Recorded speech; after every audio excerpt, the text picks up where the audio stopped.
Je veux commencer par quelque chose que tu connais déjà. Pas quelque chose que je vais t'apprendre. Quelque chose que tu sais depuis longtemps, peut-être depuis très longtemps, mais que tu n'as jamais eu tout à fait les mots pour dire. Quelque chose qui vit dans une zone de toi-même, qui précède les explications et les analyses et les tentatives de comprendre rationnellement ce qui se passe. Il y a une personne. Ou il y en a eu une. Et avec cette personne, quelque chose existe ou a existé qui ne ressemble pas à ce que tu as connu avec les autres. Pas nécessairement plus facile. Pas nécessairement plus heureux. Pas nécessairement sans douleur, sans conflit, sans moment où tu aurais voulu que les choses soient différentes. Mais différent d'une façon fondamentale. Différent dans sa texture même. Différent dans ce que sa présence produit en toi, dans ce que son absence produit en toi, dans cette façon qu'a cette connexion de résister au temps et à la distance, et aux décisions conscientes de passer à autre chose. Tu as peut-être essayé de t'en expliquer la nature. Tu as peut-être utilisé des mots comme affinité, ou compatibilité, ou amour, ou connexion profonde, et tous ces mots sont vrais. Mais aucun d'eux ne capture tout à fait ce dont il s'agit. Parce que ce dont il s'agit n'est pas entièrement dans le domaine de ce que les mots ordinaires savent tenir. Jung avait un concept pour ça. Et ce concept, quand on comprend vraiment ce qu'il contient, change la façon dont on peut lire ce type de lien. Pas pour le rendre plus romantique qu'il n'est, mais pour le rendre plus compréhensible, pour lui donner un cadre qui respecte sa réalité sans la réduire à quelque chose de plus simple ou de plus gérable qu'elle n'est. Ce que Jung entendait par des âmes liées. Jung ne parlait pas de connexion entre les âmes dans le sens mystique que cette expression évoque souvent. Il n'était pas dans le registre du destin romantique hollywoodien, ni dans celui de la spiritualité de surface qui utilise ces mots pour vendre une idée de l'amour facile et inévitable. Il parlait de quelque chose de précis, de fonctionnel, de psychologiquement observable. Il parlait de deux psychés dont les structures inconscientes se correspondent d'une façon particulièrement profonde. Deux personnes dont les complexes, dont les blessures, dont les zones non développées, dont les archétypes dominants entrent en résonance l'une avec l'autre d'une façon qui ne se produit pas avec tout le monde. Qui crée quelque chose d'unique dans la rencontre. Une reconnaissance. Une activation mutuelle. Un sentiment de se voir, vraiment, pas seulement en surface, mais dans quelque chose de plus profond que la surface. Jung appelait parfois cela une connexion au niveau du soi. Le soi, dans sa psychologie, n'est pas le moi ordinaire, pas la personnalité visible, pas l'identité sociale. Le soi est cette instance plus profonde qui représente la totalité de ce que tu es, y compris tout ce qui n'est pas encore conscient, tout ce qui n'est pas encore développé, tout ce qui appartient à ta nature la plus fondamentale et que tu n'as peut-être jamais vu clairement toi-même. Quand deux personnes se rencontrent à ce niveau-là, quelque chose se passe qui dépasse la rencontre ordinaire. Ce n'est pas simplement qu'on s'apprécie, qu'on a des points communs, qu'on passe de bons moments ensemble. C'est que la présence de l'autre active quelque chose dans la profondeur. Quelque chose qui ne s'était pas activé avant. Quelque chose qui ne se désactive pas facilement après. Pourquoi ces connexions ne suivent pas les règles ordinaires? La plupart des relations humaines suivent une logique relativement prévisible. On se rencontre, on se plaît ou on ne se plaît pas, on s'investit ou on ne s'investit pas. Et si la relation prend fin, elle prend fin. La page se tourne. Le souvenir reste, parfois douloureux, parfois chaleureux, mais la connexion elle-même s'atténue avec le temps jusqu'à devenir quelque chose de gérable, quelque chose de rangé. Les connexions dont Jung parlait ne fonctionnent pas comme ça. Elles résistent au temps d'une façon que les connexions ordinaires ne résistent pas. Elles continuent à occuper une place dans la psyché bien au-delà de ce que les circonstances extérieures sembleraient justifier. On peut ne plus se voir depuis des mois, depuis des années. On peut avoir pris des décisions conscientes et raisonnées de passer à autre chose. On peut avoir reconstruit une vie qui ne contient plus cette personne. Et pourtant, quelque chose reste actif. Quelque chose continue à travailler en dessous. Les rêves. Les pensées qui reviennent dans les moments de silence ou de fatigue, quand la garde baisse et que l'inconscient reprend ses droits. Le sentiment, parfois presque physique, que cette personne est quelque part en train de penser à toi au même moment où tu penses à elle. Les coïncidences, qui n'en sont peut-être pas. Ces moments où son nom apparaît, où une musique ramène tout, où tu croises quelque chose qui lui appartient symboliquement d'une façon que tu ne peux pas expliquer rationnellement. Jung n'aurait pas dit que tout cela est de l'imagination ou de la pensée magique. Il aurait dit que c'est la manifestation observable d'une connexion qui existe à un niveau de la psyché que le temps et la distance et les décisions conscientes ne gouvernent pas entièrement. La théorie de la projection est ce qu'elle dit sur ces liens. Pour comprendre pourquoi ces connexions ont cette qualité particulière, il faut revenir à l'un des concepts les plus fondamentaux de la pensée jungienne, la projection. Pour Jung, nous ne voyons jamais les autres entièrement tels qu'ils sont. Nous les voyons toujours à travers le filtre de notre propre inconscient. Et dans les relations intimes, ce filtre est particulièrement chargé de ce qu'il appelait l'anima pour les hommes et l'animus pour les femmes.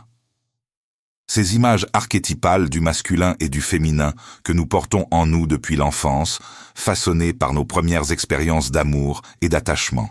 Dans une connexion ordinaire, la projection existe mais reste relativement légère. On projette quelques éléments sur l'autre, on l'idéalise légèrement au début, puis la réalité s'installe et la personne devient plus clairement elle-même à nos yeux. Mais dans une connexion au niveau du soi, la projection est d'une profondeur différente. Ce que tu projettes sur cette personne particulière n'est pas une légère idéalisation. C'est quelque chose d'essentiel. Une image de ce que tu cherches le plus profondément.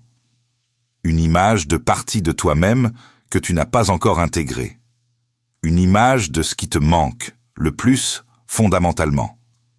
Et c'est pour cela que la connexion a cette qualité de reconnaissance. Ce sentiment de « je te connais depuis toujours » alors que vous venez de vous rencontrer. Ce sentiment de « tu es quelqu'un que je cherchais » sans savoir que je cherchais. Ce n'est pas seulement de la chimie. C'est une reconnaissance psychologique réelle. Tu reconnais dans l'autre quelque chose qui vient de toi. Quelque chose de ta propre profondeur que tu n'avais pas encore vu aussi clairement. Et c'est aussi pour cela que la séparation est si différente avec ce type de lien. Parce que quand tu t'éloignes de cette personne, tu ne t'éloignes pas seulement d'elle. Tu t'éloignes de ce miroir particulier, de cette image de toi-même que sa présence rendait visible. Et quelque chose en toi, qui a vu dans ce miroir quelque chose d'essentiel, refuse de simplement oublier ce qu'il a vu, ce que ne peut jamais vraiment signifier. Je veux être précis sur ce que j'entends par ne peuvent jamais vraiment se quitter. Parce que cette formulation mérite d'être comprise clairement, sans romantisme excessif, sans fatalisme, sans en faire quelque chose qu'elle n'est pas. Ce n'est pas une prophétie sur ce que vous allez faire. Ce n'est pas une promesse que vous vous retrouverez nécessairement dans la vie extérieure. Ce n'est pas une affirmation que la séparation est impossible ou que toute tentative de passer à autre chose est condamnée à l'échec. C'est une observation sur ce qui se passe à l'intérieur, sur la façon dont la connexion continue à exister dans la psyché indépendamment de ce que les circonstances extérieures font de la relation. Jung avait une façon de le dire qui me semble juste. Il disait que les relations qui se passent au niveau du soi ne se terminent pas vraiment. Elles se transforment, elles changent de forme. Elles peuvent devenir moins présentes dans la vie quotidienne, moins actives dans le registre des interactions concrètes, mais elles continuent à exister dans la psyché d'une façon qui influence, qui travaille, qui cherche sa résolution. Et cette résolution, il faut le comprendre clairement, n'est pas nécessairement un retour dans la vie extérieure. La résolution dont parle Jung est une résolution intérieure. Le moment où ce que la connexion avec cette personne a réveillé en toi les parties de toi-même qu'elle a mises en lumière, les questions qu'elle a ouvertes, les blessures qu'elle a touchées, tout cela a été suffisamment traversé, suffisamment intégré pour que la connexion puisse exister en toi sans te déstabiliser, sans te hanter, sans créer cette tension entre ce que tu vis et ce que quelque chose en toi cherche encore. Pourquoi la douleur de ces séparations est différente? Il y a quelque chose que ceux qui ont vécu ce type de séparation reconnaissent immédiatement et que ceux qui ne l'ont pas vécu comprennent difficilement. La douleur n'est pas proportionnelle à la durée de la relation, ni à son intensité apparente, ni à ce qui s'est passé entre vous. Elle est proportionnelle à la profondeur du niveau auquel la connexion existait. On peut avoir passé peu de temps avec quelqu'un et porter la séparation comme une perte d'une ampleur qui déroute les gens autour de soi. On peut avoir été ensemble des années avec quelqu'un d'autre et tourner la page avec une relative facilité. Ce n'est pas une question de durée. Ce n'est pas une question d'amour au sens quantitatif. C'est une question de niveau. Et quand la connexion était au niveau du soi, la séparation touche quelque chose de fondamental. Elle ne touche pas seulement à la perte de la présence de l'autre, elle touche à la perte temporaire d'un miroir particulier, d'un espace dans lequel quelque chose en toi se voyait plus clairement, d'une activation de parties profondes de toi-même qui ne s'activent pas de la même façon en l'absence de cette personne. C'est pour ça que cette douleur-là résiste aux consolations ordinaires, parce que les consolations ordinaires s'adressent à la perte extérieure. Et ce que tu portes n'est pas seulement une perte extérieure. C'est aussi une perte intérieure temporaire d'accès à quelque chose de toi-même. Jung aurait dit que traverser cette douleur, vraiment la traverser plutôt que simplement l'endurer, demande de comprendre ce qu'elle contient réellement. De se demander non pas seulement qui tu as perdu, mais quelle partie de toi-même cette personne rendait visible. Et comment tu peux commencer à accéder à cette partie autrement, en toi-même, indépendamment de leur présence ou de leur absence. Ce que la synchronicité vient faire là-dedans. Jung a développé vers la fin de sa vie ce concept de synchronicité qui reste l'un des plus fascinants et des plus difficiles à accepter pour une pensée strictement rationnelle. La coïncidence significative. Le moment où deux événements sans lien causal apparent se rejoignent d'une façon qui a un sens évident pour celui qui les vit. Et il observait que la synchronicité est particulièrement active dans le contexte des connexions profondes. Que les liens qui existent au niveau du soi semblent générer un champ particulier où les coïncidences significatives se multiplient d'une façon qui défie les probabilités ordinaires. Tu penses à cette personne intensément pendant plusieurs jours et tu reçois soudainement un signe de vie après un long silence. Tu étais sur le point de lui écrire et ton téléphone sonne et c'est elle. Tu te trouves dans un endroit où tu n'avais aucune raison particulière d'être et tu la croises. Des musiques qui lui appartiennent arrivent dans des moments précis où quelque chose en toi cherchait exactement ce rappel. Les rationalistes expliquent ces expériences par le biais de confirmation, par la sélection cognitive, par la tendance du cerveau à créer des patterns là où il y a de la coïncidence aléatoire. Et il y a une part de vérité dans cela. Nous sommes des créateurs de sens. Nous voyons des patterns parce que notre cerveau est construit pour ça. Mais Jung aurait posé une question différente. Il aurait demandé pourquoi ces patterns se concentrent autour de cette personne particulière et pas d'autres. Pourquoi c'est cette connexion précise qui génère cette densité particulière de coïncidences significatives.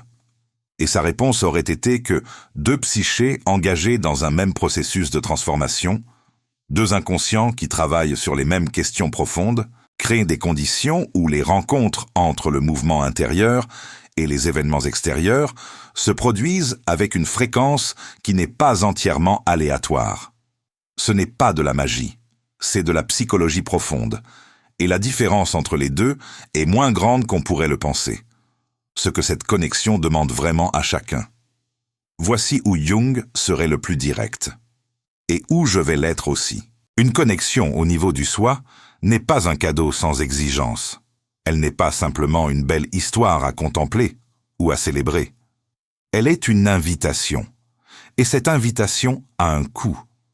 Elle demande à chacun des deux personnes impliquées de faire un travail. Un travail sur soi. Un travail qui consiste à regarder ce que cette connexion a réveillé, ce qu'elle a mis en lumière, ce qu'elle a demandé qui n'a peut-être pas encore été donné, à traverser les blessures qu'elle a touchées, à intégrer les parties de soi-même qu'elle a rendues visibles, à devenir, grâce à elle et non pas simplement à travers elle, quelque chose de plus entier. Parce que le danger de ces connexions, et Jung ne l'aurait pas tu, c'est qu'elles peuvent aussi devenir des pièges. Des espaces où deux personnes restent indéfiniment dans la projection, dans l'intensité, dans la douleur et le retour, dans la danse de l'attraction et de la fuite, sans jamais faire le travail réel que la connexion les invite à faire. Quand le lien devient un substitut au travail sur soi, plutôt qu'un catalyseur de ce travail, il se referme sur lui-même. Il se répète. Il génère de la souffrance sans transformation. Et la souffrance sans transformation est de la souffrance gaspillée dans la vision jungienne. Pas dans un sens moralisateur, dans un sens fonctionnel. Elle consomme sans construire. Elle brûle sans illuminer. La connexion qui ne peut jamais vraiment se quitter n'est pas une invitation à rester dans la douleur indéfiniment. C'est une invitation à faire le travail qui permettra à la connexion, quelle que soit la forme qu'elle prend dans la vie extérieure, d'exister dans quelque chose de plus conscient, de plus libre, de plus entier. Ce que ça veut dire concrètement pour toi ce soir. Si cette personne est dans tes pensées ce soir, si ce que je viens de décrire résonne avec quelque chose que tu vis ou que tu as vécu, alors il y a une seule question qui compte vraiment. Pas « est-ce qu'on va se retrouver ?» Pas « est-ce que c'est réciproque ?» Pas « est-ce que ça valait ce que ça a coûté ?» Ces questions sont réelles, elles méritent d'être posées, mais elles ne sont pas la question centrale. La question centrale est celle que Jung aurait posée avec cette précision bienveillante qui lui était propre. Qu'est-ce que cette connexion t'a montré de toi-même que tu n'aurais pas vu autrement ? Et est-ce que tu as commencé à regarder vraiment ce qu'elle t'a montré ? Pas à travers elle, pas en attendant qu'elle soit là pour te le refléter de nouveau. En toi-même.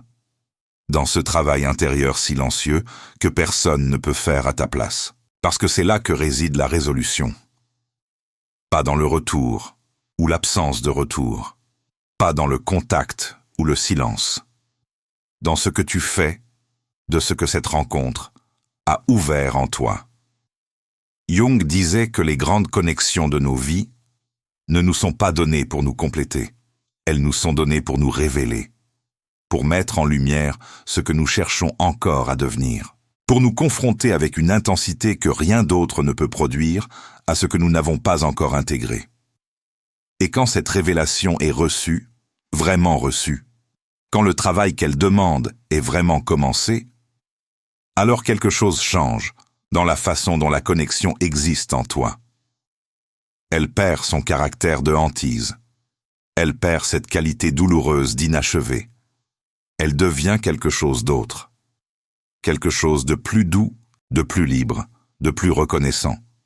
Pas parce que les sentiments ont disparu, mais parce que tu es devenu suffisamment plus grand pour les tenir sans en être submergé.